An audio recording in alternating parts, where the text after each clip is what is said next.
அனைவருக்கும் வணக்கம். Welcome to tasty masala. உங்களுக்கு இந்த வீடியோ பிடிச்சதுன்னா சப்ஸ்கிரைப் பண்ணுங்கள், லைக் பண்ணுங்கள், ஷேர் பண்ணுங்கள். உங்களுக்கு எங்களோட ஹோம்மேடு மசாலா ப்ராடக்ட்ஸ் வேணுன்னா டீட்டெயில் டிஸ்கிரிப்ஷன் பாக்ஸில் கொடுக்குறேன், காண்டாக்ட் பண்ணுங்கள். வாங்க வீடியோக்குள்ளே போகலாம். இன்றைக்கி நம்ம பார்க்க போகிற ரெசிபி ரொம்பவே ஹெல்த்தியான பாதாம் பிசின் வச்சு பாயாசம் செய்ய போகிறோம். இதுதான் பாதாம் பிசின். இந்த மாதிரி குட்டி குட்டியாக சின்ன கல் மாதிரி தான் இருக்கும்.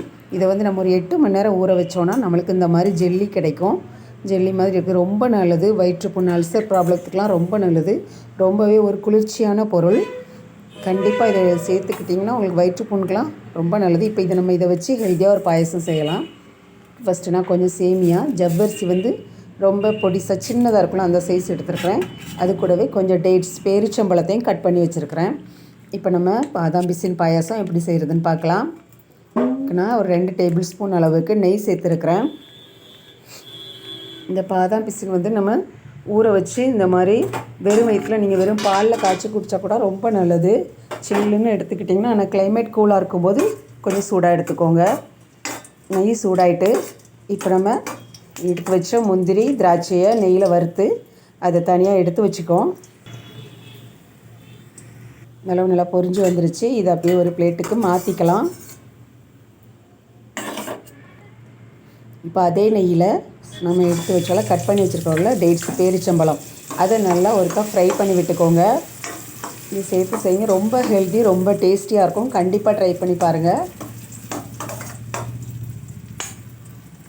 பேரிச்சம்பழம் லைட்டாக அந்த நெய்யில் ட்ரை ஆனோடனே நம்ம எடுத்து வச்ச ஜவ்வரிசி, அது கூடவே சேமியா ரெண்டையுமே சேர்த்து நெய்யிலே நல்லா ஃப்ரை பண்ணி விட்டுக்கோங்க. கொஞ்சமாக லைட்டாக சூடேறி ஃப்ரை பண்ணால் போதும். அப்போ நம்மளுக்கு டக்குன்னு ஜவ்வரிசி வெந்து வந்துடும்.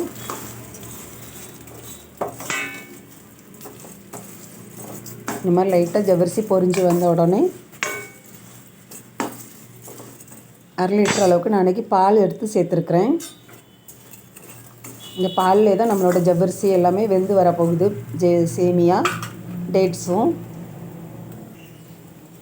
1/2 லிட்டர் பால் எடுத்துகிட்டு உங்களுக்கு தேவையான அளவு கொஞ்சம் தண்ணி வேணும்னா சேர்த்துக்கோங்க. பாலில் வேகிறதுனால நல்லா கிளறி கொடுத்துக்கிட்டே இருக்கணும். சைடு ஓரங்களில் இந்த ஆடைப்படியும் அதை எடுத்து விட்டுட்டுருங்க. இந்தளவுக்கு நல்லா பால் சுண்டி காஞ்சிருச்சு. அந்த ஜவ்வரிசி எல்லாம் வெந்து வந்துட்டு கரெக்டாக இருக்குது, க்ரீமியாக. இப்போ நம்ம நாட்டு சக்கரை சேர்த்துக்கலாம். நான் கொஞ்சமாக பொடித்த ஏலக்காய் சேர்த்துருக்குறேன். இது கூடவே நாட்டு சக்கரை சேர்த்துக்கிறேன். இதில் கல் தூசி எதுவும் இல்லை, அதனால் சேர்த்துருக்குறேன். உங்களுக்கு அப்படி எதுவும் இருந்த மாதிரினா நீங்கள் லைட்டாக தண்ணி ஊற்றி கொஞ்சமாக தண்ணி சேர்த்து கொதிக்க வச்சு அதை வடிகட்டி சேர்த்துக்கோங்க. இப்போ நம்ம சேர்த்த நாட்டு சக்கரை நல்லா அதில் சேர்த்து கிளறி கொடுத்துக்கலாம். நாட்டு சர்க்கரை சேர்த்து ஒன்றா கிளறி கொடுத்தப்புறம் அடுப்பை லோ ஃப்ளேமில் வச்சுட்டு நம்மளோட பாதாம் பிசின் ஒரு 8 மணி நேரம் கண்டிப்பாக நீங்கள் ஒரு 2 கிளாஸ் தண்ணி, ஒரு 3 இது போட்டால் போதும். 3 சின்ன துண்டு, ஒரு 3 சின்ன துண்டு பாதாம் பிசின் ஊற வச்சதே இவ்வளோ வந்திருக்குது. கரெக்டாக இருக்குது. உங்களுக்கு தேவையான அளவு ஊற வச்சுக்கோங்க. 3 இல்லை 4 பீஸ் போதும், அதுக்கு மேலே வேண்டாம். அதுவே 2 டம்ளர் தண்ணி இல்லைன்னா 2 கிளாஸ் தண்ணி ஊற்றினீங்கன்னா கரெக்டாக ஊறி வந்துடும், ஃபுல்லாக இருக்கும்.